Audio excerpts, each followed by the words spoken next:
So hello everyone, what is up? Welcome back to another Pokemon card mail day. How is everybody doing?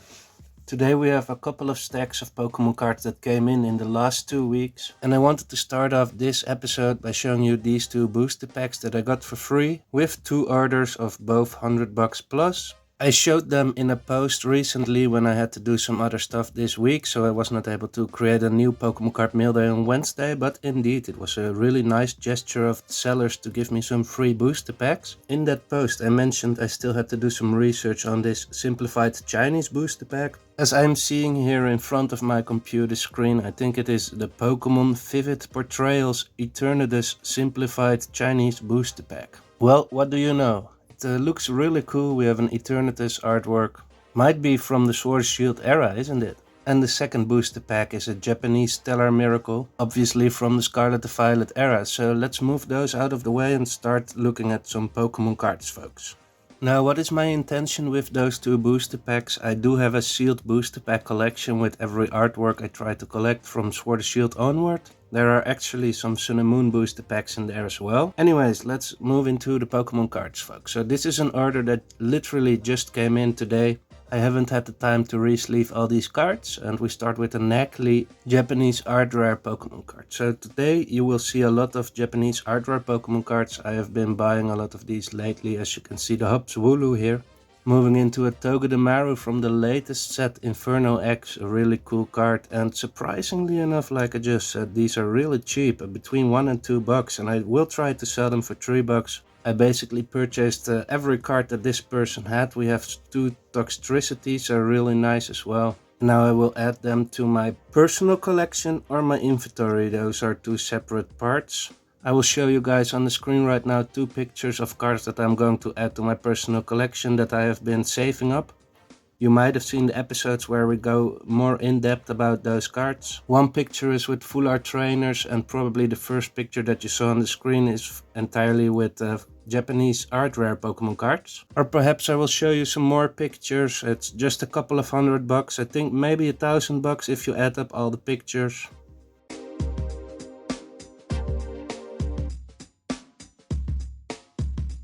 I'm moving into this beautiful Ludicolo. So when Inferno X was just released, these cards were pretty expensive. Same goes for the Destined Rifle art rares. But nowadays, like I said, $1 to $2. I picked up this entire lot per card, obviously. And then we have a Cinccino, right? And that's a little bit more expensive from the Black Bolt set. I'm not sure who of you is watching other Pokemon card YouTubers as well, but I saw a video of Mason Barry from Cardinal Games. And he stated that he was unsure of the future of the Black Bolt and White Flare set, because he saw what I noticed as well myself. These cards, the art rares and special illustration rares and such, are holding up their value quite well. Now, like he explained too, there are a ton of different art rares and special art rares to pull from those packs. I think in total 135, but correct me if I'm wrong.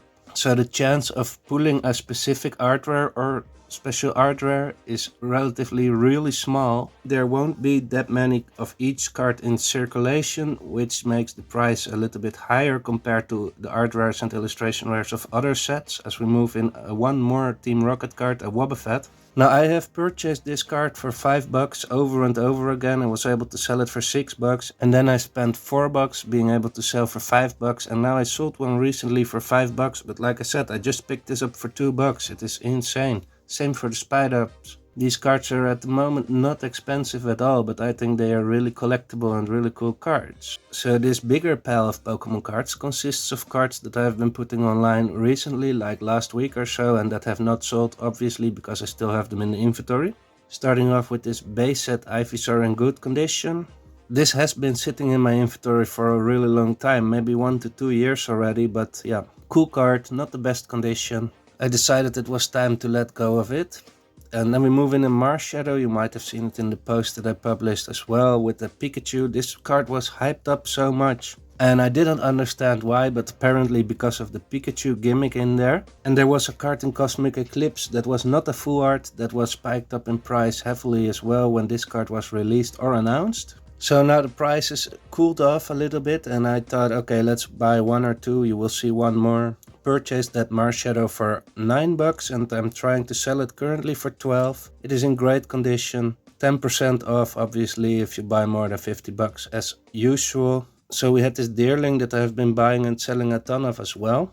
Goes really well together with the Sawsbuck. And you might have seen some of these cards in previous episodes, but I can guarantee you they are not literally the same cards. I have been buying and selling 10 of these Persians over the last weeks. So I put up some new ones. I have not sold a Psyduck in the last couple of weeks. I haven't put it up for sale, so that can be the reason why, obviously. But this one has a little bit of whitening on the back, and I decided, okay, I let go one of my collection. We have a Mega Brave Ivysaur. Really gorgeous card. I really need this line of evolutions, but hey, when the time is ripe, I will purchase it. I have now purchased 3 or 4 Ivysaurs first. We have another Greavard. I have sold 2 and purchased 3 back. I keep saying this is an underrated card with the Gengar plush and also the Ghastly and the Pokeball and Mr. Mime, Shuppet and Drifloon, I believe. And we move into a vintage Rocket, and this card was sold to me 2 days ago, I believe, for $10, so it was quite cheap in my opinion for a vintage holo rare. In near mint condition, but it is not near mint condition. So, and to bring back some of the good old vibes of the channel, let's do a quick old-fashioned condition check. So we see a really nice swirl in there. And you can see I have not been doing this for the longest of time, but there are a ton of scratches all over the holo foil. They're not really deep scratches, but still light scratches, a lot of them. Would make it excellent in my personal opinion, excellent condition rather than near mint, but if we turn the card around, you can see here on this entire border it is it feels like it has been light played, you know, that is the typical whitening. And it has some more stains and other spots of whitening on the card as well. You can see a stain over there in the 20 damage counter. So got a little bit of a discount. Overall a really beautiful card, but not in the right condition unfortunately. I purchased another Turtwig. I am buying and selling these sets of 9 Galarian Galleries all the time, and sometimes I sell them individually. Some of these cards have catched up to the highest prices, like the Riolu I believe was the highest price combined with the Turtwig, and now the Mareep is up there, and the Paris was surprisingly going very strong in price. Anyways, that has been good business for me and I really like it, but they are getting tougher to find in near mint condition. Usually you see a white border, that means whitening on the backside of the card, which is a typical print error in the Galarian Galleries and the Trainer Galleries. So finding it really clean is really lucky nowadays even.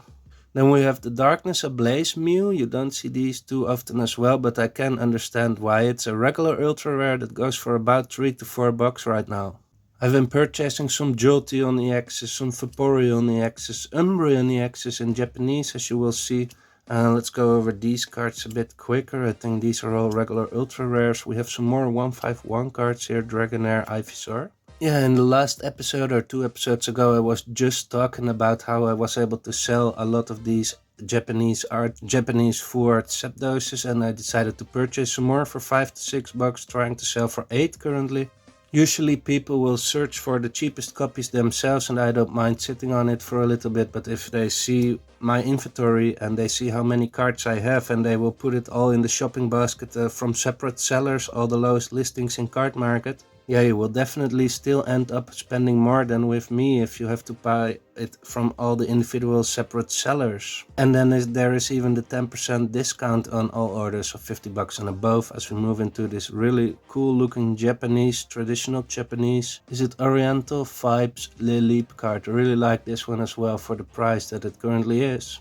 Archaludon, so I started to purchase a lot of the cheaper art rares in order to get some more inventory in and to be able to provide the cards and offer the cards for a lower price as well. In the end I ended up with only cards of $5 and above, and yeah, people really want to add a lot of cards in their order and buy a lot of cards at once. But most regular collectors don't want to purchase 100 cards of $5 and over. They want to spend their money, in my opinion, or my experience rather, on a couple of more expensive cards, like this is around $10 and this is around $2 to $3 and this is around $5. Then they buy a couple of cheaper cards and then 1 or 2 usually a bit more expensive cards. And for regular collectors, $10 and over is already very spendy for a Pokemon card. Recently I had a conversation with a potential buyer and she asked me about the Shining Magikarp of Celebrations, and at that point it was about $40. And she complained to me that she thought that card was way too expensive, but it was literally around $40 market price. So I said and suggested, if you want to buy it somewhere else, please be my guest. I can give you 10% off on all orders above 50 even. So she purchased it for her son for the Celebrations collection. It was not that long ago, maybe a couple of months, but I think I have not told you all about it. And then she left a feedback when she received the card that it was still way too expensive and it was not even a 5-star feedback. So I contacted her and she said, yeah, the card was just way too expensive, and like what can I do about that, right?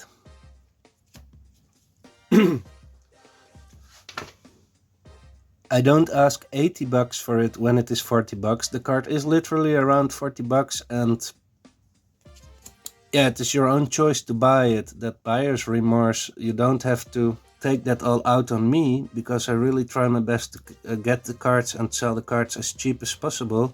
So while that was an illegitimate feedback, they were able to remove it from the platform, and that was literally in 1,000 to 2,000 sales and feedback already. My only bad feedback. As we move into a Vaporeon EX, a Pikachu EX, we have an Umbreon and a cool Mewtwo promo. I still think this is underrated. It is a special exclusive promo from a Pokemon Go team deck. In the meantime, I was able to sell one more of these Charizards. I keep buying them and also keep selling them. I think I have now 5 or 6 in stock at this time. And we move into the Crown Zenith Mew V Ultra Rare. That's around $3, so it's a little bit cheaper than the Darkness Ablaze one. And ending this one off with the Umbreon EX, which is from Terrestrial Festival. Now I planned to keep this episode around 20 minutes. I'm now recording for 25 minutes, so I will cut it down a little bit, and we have to go over one more pal that I wanted to show you today. And in the meantime, there are coming in next week many more Pokemon cards. I was able to sell a couple of these cards for $50, the Classic Collection. Here we get into a really sad story. I ordered and received these cards and they got stuck in the top loader, or they were rather, I think I can better show it in the pictures, but they got stuck outside of the top loaders, and yeah, basically the entire borders or edges on the upper side of the cards are all ruined now. I really don't like to suggest and advise using tape on the top loaders. That's not the solution. But you can buy these team bags for around 7 cents a piece. Seal up the top loader, or use some kind of cardboard, a little piece of cardboard, or use just a piece of paper to cover the top of the top loader when you ship the cards out, so they can't get out actually. So in this pile is a lot for my personal collection, like this Misty Psyduck, excuse me, and then we have the Articuno. A Mewtwo that I'm going to add to my personal collection because I still need it for my 3rd or 4th set of 151 art rares. Some more 151 art rares, really fond of those, I really like those. And then I have purchased 3 more of this card. I had 5 in the collection, and when I decided to pull some cards from the personal collection to put up for sale, I sold all my copies of this card, so I really needed to purchase some back now that I'm able to sell other cards again that I was not able to sell a month ago. So we have the Dewgongs. In the meantime, I had 2 to 3 Piplups. You haven't seen one of them. They sold immediately, so that's a really cool card. You can see the stamp, or rather sticker price of $7 a piece on the Tyranitar's. I paid $6 a piece, I believe. So even if the sticker price, I didn't negotiate, he just offered it for $6 a piece. I was like, okay. And then we have those Radiant Collection Pikachu Celebration Fanfares, really great cards. So a lot more Pokemon cards to come, just a really cool quick update. And besides that, that's it for today folks. Thank you everybody so much for watching, and have a good weekend, and leave a like on the video if you like this kind of content, and subscribe to the channel to see more. See ya!